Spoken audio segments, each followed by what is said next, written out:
Halo semuanya, untuk topik kali ini kita akan pelajarinya mengenai cacing cestoda ya. Jadi cacing cestoda ini dia kalau masuk ke kingdomnya itu animalia, jadi masuk hewan. Nah, filumnya itu Platyhelminthes atau Platyhelminthes artinya maksudnya cacing yang bentuknya pipi. Nah, dia dibagi menjadi dua kelas, Trematoda sama Cestoda. Yang kalau Trematoda kan sudah ya di kemarin. Nah, yang kalau kelas Cestoda ini secara garis besar itu dibagi menjadi dua ordo. Ada Pseudophyllida sama Cyclophyllida. Nah, yang Pseudophyllida ini ada contohnya di Philobothrium sama Spirometra. Tapi nanti yang lebih kita bahas yang di Philobothrium saja ya, karena yang ini sangat jarang. Kemudian contoh-contoh genus atau spesies lainnya yang Cyclophyllida ada ini, mulai dari Taenia, Echinococcus, Hymenopus sampai di Dipillidium. Nah, nanti itu ada garis besarnya saja, tapi kalau detail-detailnya kan ada di tugas kalian ya. Ini untuk morfologi cacing cestoda atau tapeworm secara umum. Jadi cacingnya itu termasuk film Platyhelminthes karena dia bentuknya pipih. Jadi gepeng dia, sama kayak Trematoda, pipih atau gepeng juga. Cuman kalau kemarin Trematoda kan dia gepeng, pipihnya itu bentuknya kayak daun. Kalau ini dia kayak pita karena panjang nih. Contoh gambar ilustrasinya, dia kayak pita panjang dan ini kayak garis-garisnya ini dia bersegmen. Dia nggak punya saluran pencernaan dan dia itu juga sama yang kayak Trematoda.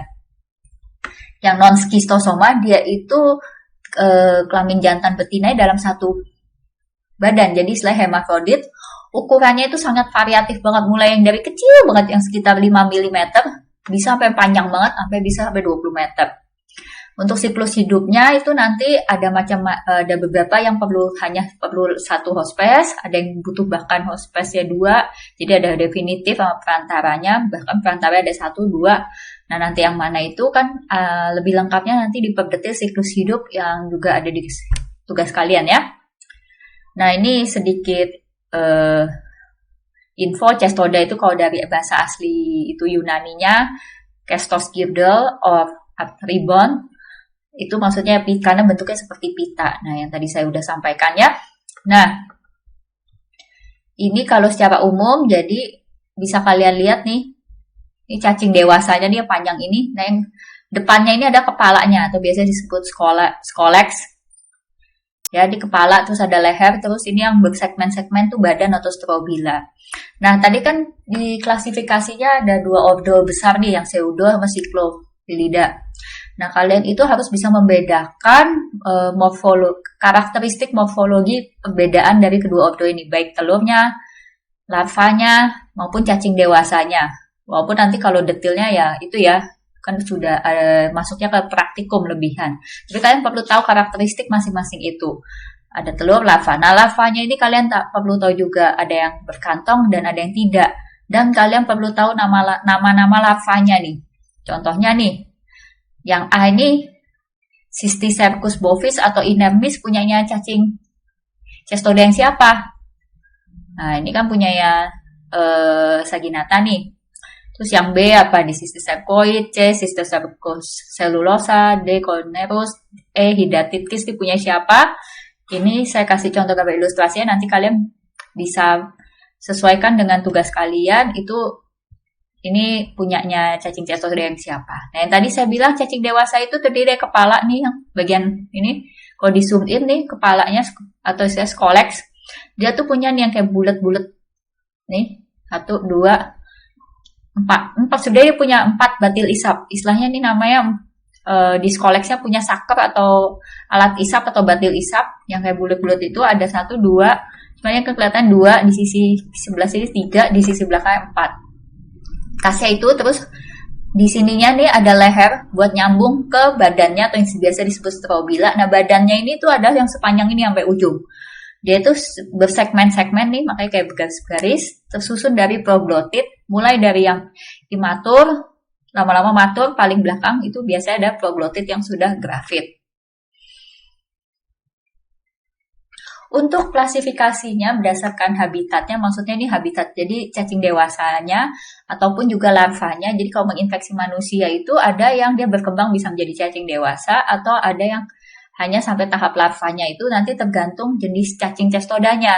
Dan itu kan ada di siklus hidup tugas kalian juga. Nah, secara garis besar kalau cestoda usus intestinal, yang maksudnya habitat cacing dewasa yang ada di usus, tuh ada contoh-contohnya nih.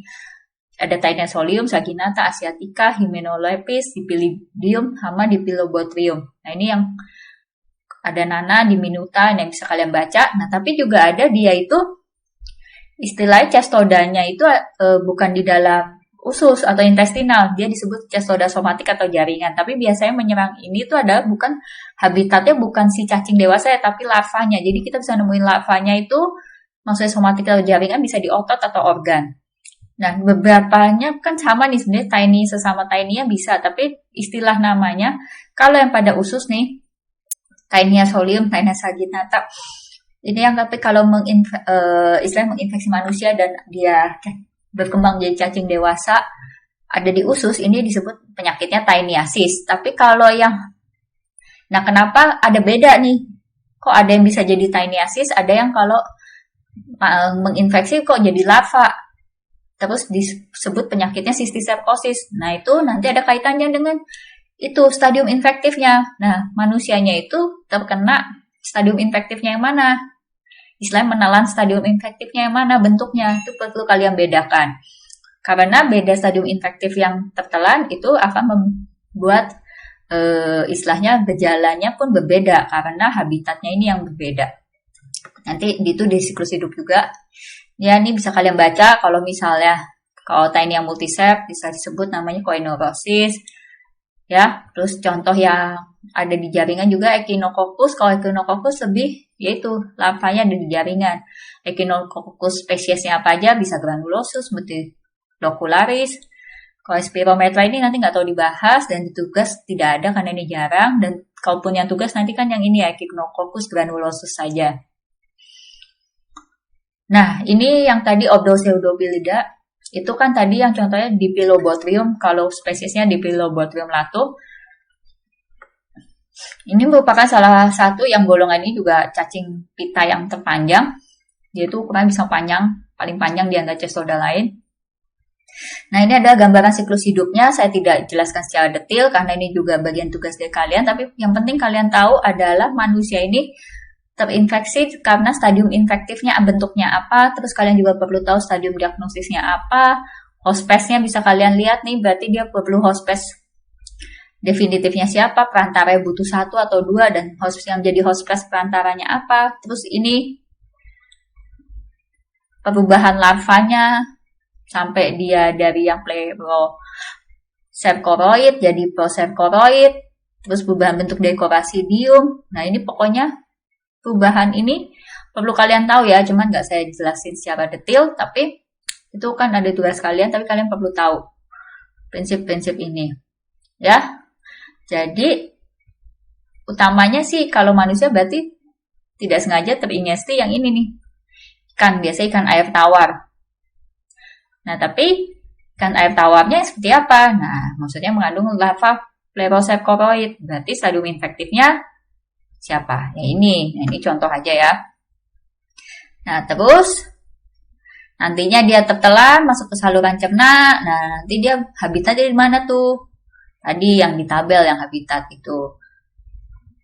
Ya, terus ya nanti karena dia udah jadi dewasa, dia bisa menghasilkan telur. Nah, itu bisa telurnya nanti bisa dikeluarkan bersama feses pada manusia yang terinfeksi. Ya. Ini kalian perlu tahu nanti siklus hidupnya. Nah ini perbandingan yang tadi. Jadi cestoda itu ada yang cestoda usus, ada yang istilah jaringan. Nah tadi ini mirip sih sebenarnya sama yang tabel saya tadi, cuma ini lebih dibedakan, lebih spesifik dia lebih detail ya, ada perbedaan. Dia di ususnya rata-rata nih semua, kalau ini yang cestoda itu ada di usus halus ya, bukan di usus besar. Di usus halus.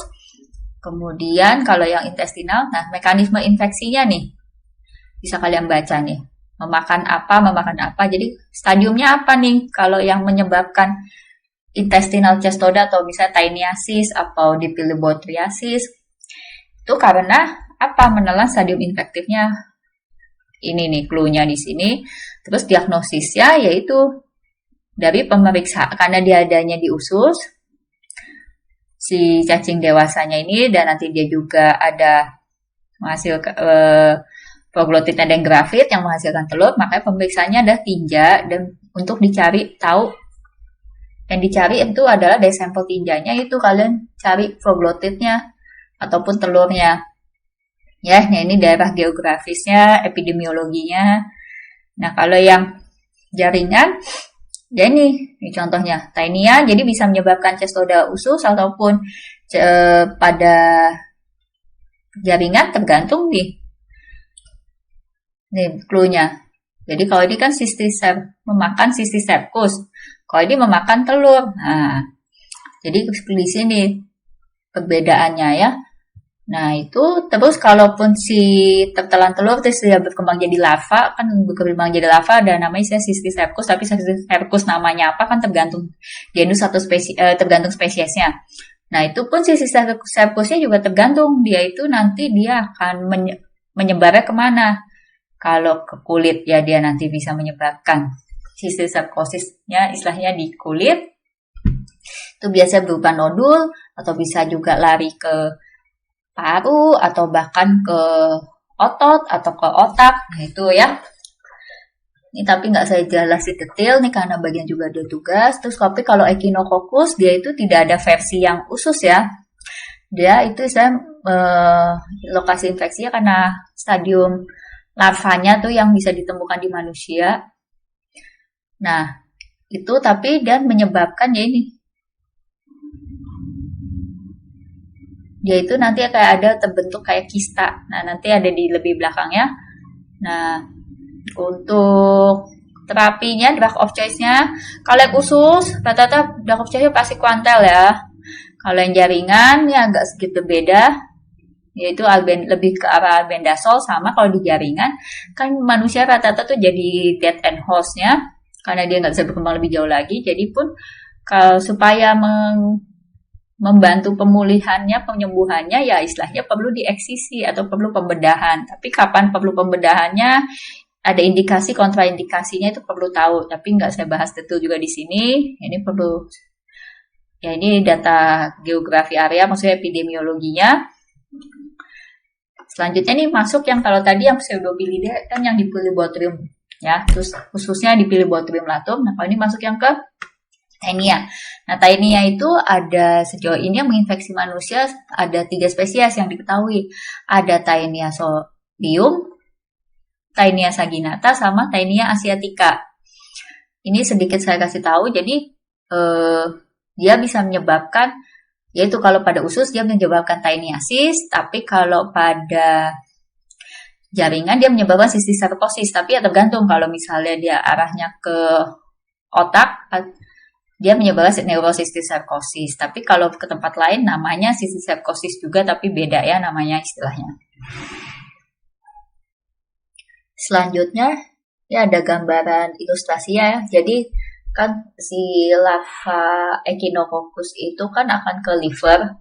Nah di situ dia itu akan membentuk kayak kista gitu. Jadi dia itu makanya disebut kista hidratit, karena ya ini pas dia ke liver dia itu akan diselubungi oleh pelindung, mulai dari ini ada lapisan paling luar, intermediate-nya sampai dalamnya, jadi kayak membentuk kista.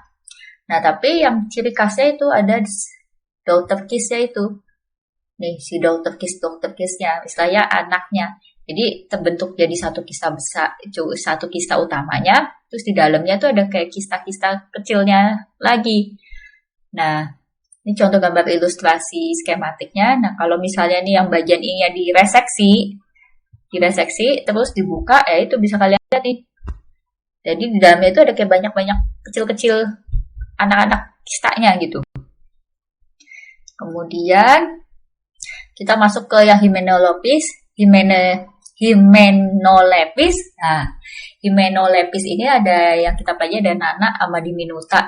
Yang paling kecil sih yang ini si Hymenolepis nana, makanya ada yang disebut sebagai dwarf tapeworm. Ya, ini yang paling kecil. Nah ini bisa kalian bedakan. Sebenarnya sih manusia bisa zoospesya.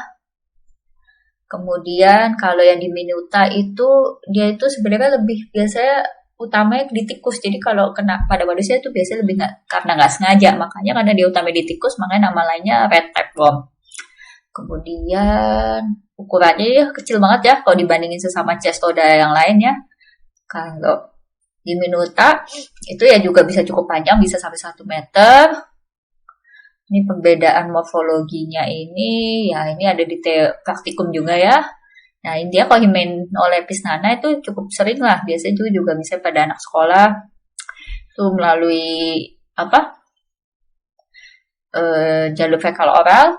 Itu kadang bisa ditemukan karena terinfeksi jalur fekal oral bisa ditemukan ini terinfeksi telur ini pada tinjanya cukup ya istilahnya cukup lumayan lah bisa ditemukan seperti dibanding kalau ini jarang banget nih yang di Minuta ya karena utamanya dia pada tikus.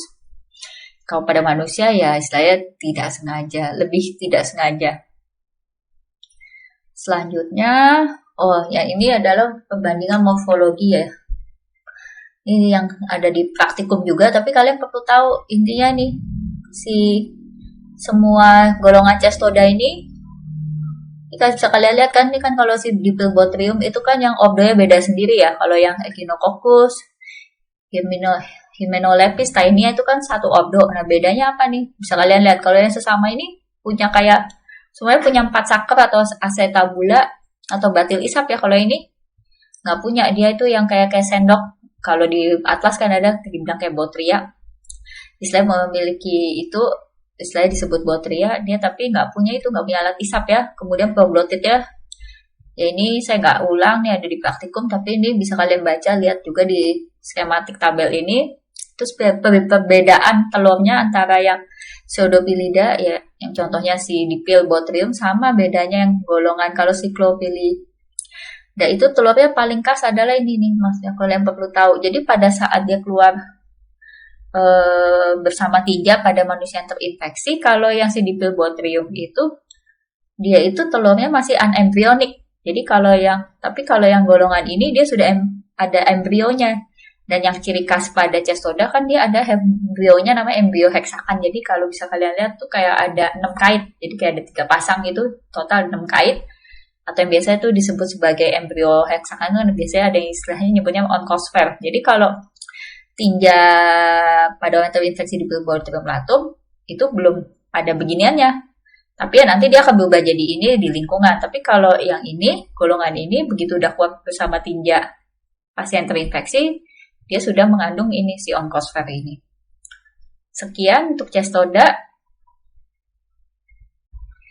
Ya, jadi tergantung ya tadi cysticercosisnya itu dia di mana. Ada yang kalau yang tadi sebelumnya sempat saya singgung ya bisa ke kulit. Kalau kulit kan biasanya jadi nodul. Terus kalau ke mata bisa juga istilahnya biasanya itu ocular cysticercosis atau ke otot muscular cysticercosis. Tapi kalau ke yang otak atau SSP saraf pusat neurocysticercosis. Kenapa ini yang saya cantumkan epidemiologi tinniasis dan neurocysticercosis yang perlu kalian tahu? Karena ya kalau yang cysticercosis yang neuro ini tingkat mortalitasnya cukup tinggi dibandingkan yang lain. Bukan berarti sih semua sih ada gejala keluhan, tapi ini bisa menyebabkan tingkat kematian lebih tinggi.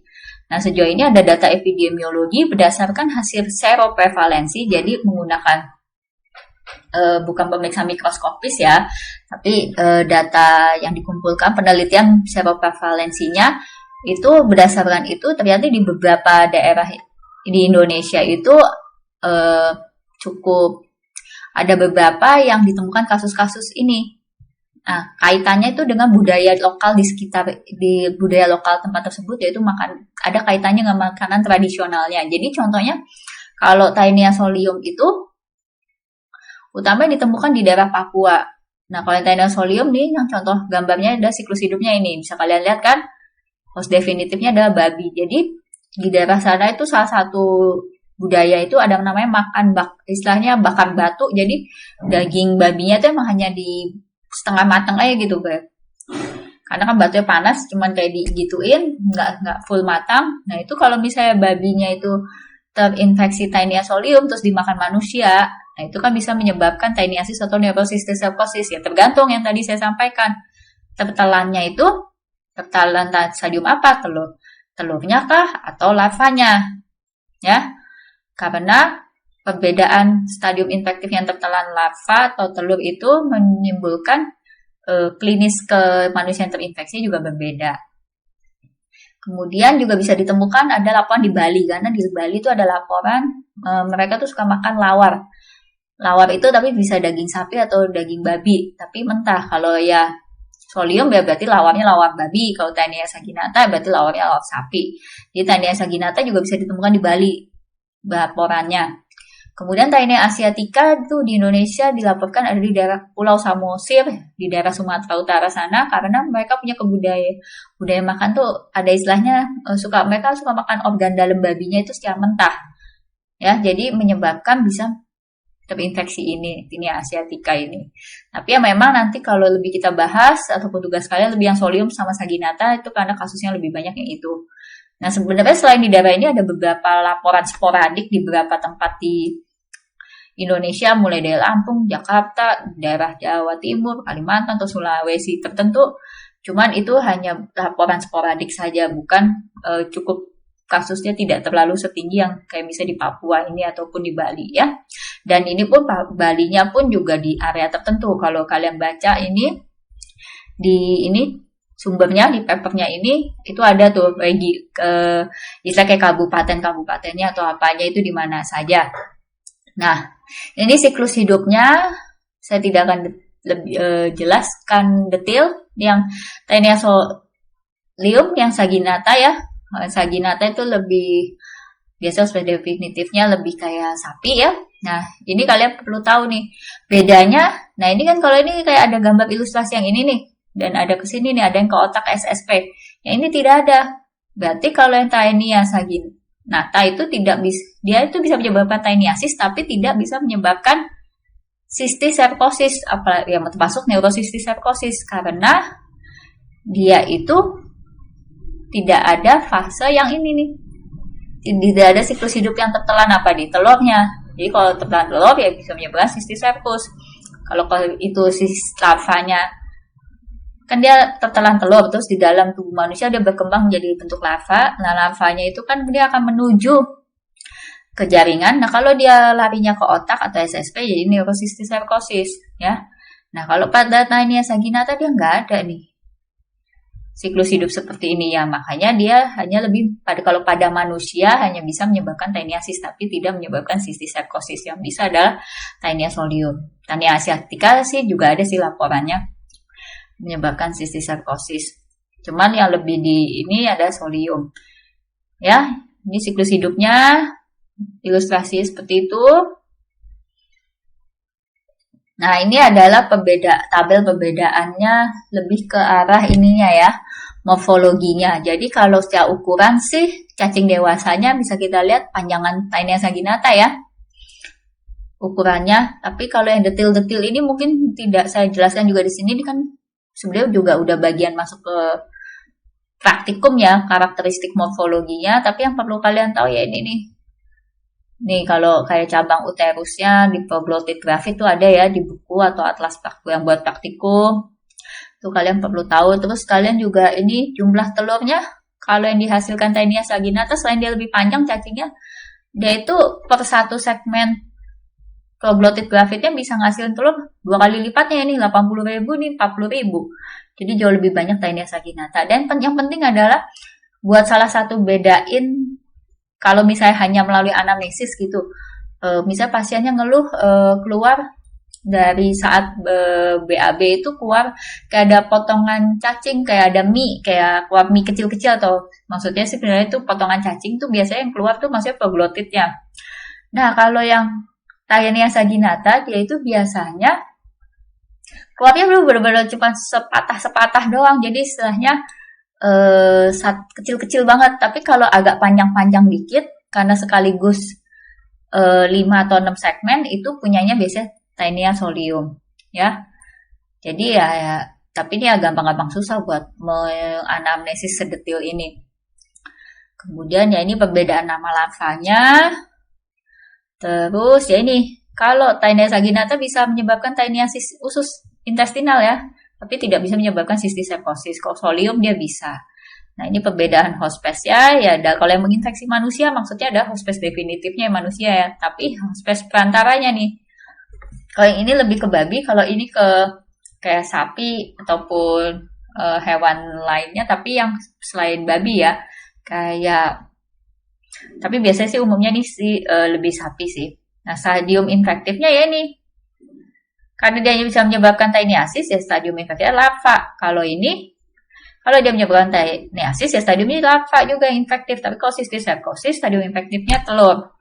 Nah, ini bisa kalian baca stadium diagnosisnya yang bisa ditemukan apa. Kalau taeniasolium ya tergantung dia mau ngecek taeniasisnya atau cysticercosis ya tergantung. Stadium diagnosisnya tergantung yang spektrumnya yang mana. Ya. Ini untuk perbedaan morfologinya, ini ada juga udah di praktikum ya. Tapi sedia kalian nih Solium saginata kalau yang dari praktikum ini ya, nih saya tambahin ada gambar Taenia asiatica juga. Kalau Taenia asiatica sih sebenarnya kalau secara morfologinya lebih mirip nih sama si Taenia saginata ya. Dia cacing dewasa ya, cuman nggak akan saya detailin. Nah, bisa kalian lihat sekilas kan berarti ini paling atas adalah kepalanya ya. Ini bagian paling atas nih kepala. Dengan ada batil isap nih sakernya. Semua punya. Nah, terus yang membedakan adalah ada yang punya, siapa yang punya rostelum, siapa yang rostelumnya ada dengan kait nih. Kan kayak kelihatan tuh ada rostelum dengan kait, ini tidak ada kait-kaitnya. Nah, tapi itu di praktikum ya. Perbedaan skoleksnya kalian perlu tahu karakteristiknya. Terus kan habis itu bagian habis kepala, ini leher dulu, habis itu badannya yang bersegmen-segmen itu strobila yang terdiri dari mulai dari proglotit matur sampai paling bawah grafit. Nah, kalau yang grafit itu kan yang biasanya ini bisa ada juga di atlas ya. Yang udah ada kayak ada cabang uterus dengan ada isi telur-telurnya. Nah, ini kalau terekspulsi atau keluar bersama tinja, itu kan biasanya kalau udah ada yang agak pecah-pecah, ya makanya bisa dicek di mikroskopis pemeriksaan tinja selain proglotit. Bisa ada ya ini buat cek telurnya ya. Nah, telurnya sih kalau telur sesama ini sama ya, nggak bisa dibedain ya telur Taenia ini ya, bentuknya sama. Tapi kalau proglotitnya ini bisa beda. Salah satu cluenya cabang uterusnya berapa banyak, itu ada di praktikum ya. Ini contohnya gambarnya proglotit grafitnya. Nah, untuk ukuran panjang sih yaitu rata-rata kalau Solium sama Saginata itu segini, tapi kalau ya saginata dia bisa panjang banget ya, kadang pernah ada apa bisa sampai sekitar 25 meter. Ini gambaran telurnya ya, yang khas kan dalamnya biasanya bisa ada embrio heksakannya itu, tapi ya itu ada di praktikum juga ya, udah dipelajarin. Kemudian kita masuk ke Echinococcus. Nah, Echinococcus ini kan ada banyak spesies ya, cuman kalau yang untuk menginfeksi manusia itu ada Echinococcus granulosus. Ya, ini juga ada 2, cuman ini jarang banget. Terus saya highlight ada lebih ke granulosus, multilocularis, Oligarta sama Vogeli. Ya, ini yang lebih ada beberapa lah, tapi paling lebih ada laporannya yang Echinococcus granulosus, maka itu yang jadi tugas kalian. Nah, Echinococcus itu di cacing cestoda ini kalau menginfeksi manusia menyebabkan penyakit namanya echinococcosis. Echinococcosis ini, nah ya ini ada 2 jenis nih yang cukup sering. Yang utama sih ini Echinococcus granulosus, yang kedua ada Echinococcus multilocularis. Ini gambaran siklus hidup Echinococcus granulosus sudah ada, tugas kalian juga ya. Kalian perlu tahu yaitu intinya hospes definitifnya siapa, terus stadium infektifnya apa, stadium diagnostiknya apa. Nah, kalau yang terinfeksi oleh Echinococcus granulosus manusianya itu, dia itu istilahnya biasanya disebutnya mengalami kistik echinococcosis, atau biasanya juga istilahnya ada namanya yang nyebutnya hidatidosis atau hidatitisis. Tapi kalau yang multilocularis itu biasanya istilahnya berarti dia mengalami echinococcosis juga, tapi yang namanya alveolar. Jadi kalau yang ada kata-kata lebih hidatid nih yang lebih karena Echinococcus granulosus ya. Dan ini bisa dilihat kan perbedaannya. Ini hospes perantaranya. Ini apa? Golongan roden atau tikus. Kalau ini golongan mamalia kayak domba ataupun sapi, atau biasanya sih ya lebih ke domba ya maksudnya. Kemudian telurnya ini juga sama kayak Taenia, dia itu ada oncosphère-nya ya, jadi ada heksakannya itu, istilah embrio heksakannya. Kemudian untuk hospes definitifnya juga beda ya. Kalau yang ini anjing, kalau ini lebih ke binatang serigala. Tapi yang lebih ini ada di tugas kalian yang ini. Yang tadi saya bilang, selain ada granulosus, multilocularis, kan ada yang Vogeli sama Oliganthus. Nah, kalau yang ini biasanya namanya ada hidatidnya juga, tapi ada kata depannya polikistik ya. Kalau ini ada kata depannya polikistik. Kalau ini biasanya cuma istilahnya begini aja tanpa ada embel-embel di depannya apa. Oliganthus biasa unikistik. Jadi ini berdasarkan yaitu nanti temuan pada pemeriksaan. Salah satu penunjang imagingnya bentuk kistanya itu bentuknya kistanya istilahnya banyak satu atau gimana. Nanti bisa lihat selanjutnya. Nah ini saya bahas yang dua aja ya karena yang cukup sering biasa dibandingkan. Jadi yang tadi ini kan granulosus yang kistik ya. Kalau yang tadi ini multilocularis tuh yang alveolar. Nah yang lebih bahas yang ada tugas kalian ini nggak saya jelasin lagi. Tapi yang ini kata clue. Yang pentingnya dia biasa ada dokter kis istilahnya. Kista di dalam kista. Saya kayak kista beranak lah. Jadi di kistanya di dalamnya ada kista lagi. Istilahnya kayak sekarang beranak atau dokter kis. Ini biasanya bisa pada pemisahan imaging misalnya USG. Terus juga bisa juga ditemukan biasa pada USG kalau yang ini kasnya itu bisa ada namanya water lily sign. Jadi seakan-akan kan dia ada kistanya tuh kayak ada membrannya, tapi seakan-akan membrannya tuh terlepas. Nah, membran yang terlepasnya ini biasanya membentuk kayak bunga lili, makanya water lily sign. Biasanya bisa ditemukan pada USG, tapi ya kalau memang pasien benar terinfeksi ini bisa saja ditemukan gambaran seperti ini. Bisa kalian lihat ya, Echinococcus, tuh yang di dalamnya ini Protoscolex-nya. Nah kalau jadi alveolar karena ini dia kayak bukan lobus ya, tapi ya kayak alveolus lah. Jadi ini bentuknya bentuknya begini-begini, bukan di dalam satu, ada di dalamnya lagi, ada dalamnya lagi, kayak ada beranak gitu. Perbedaannya itu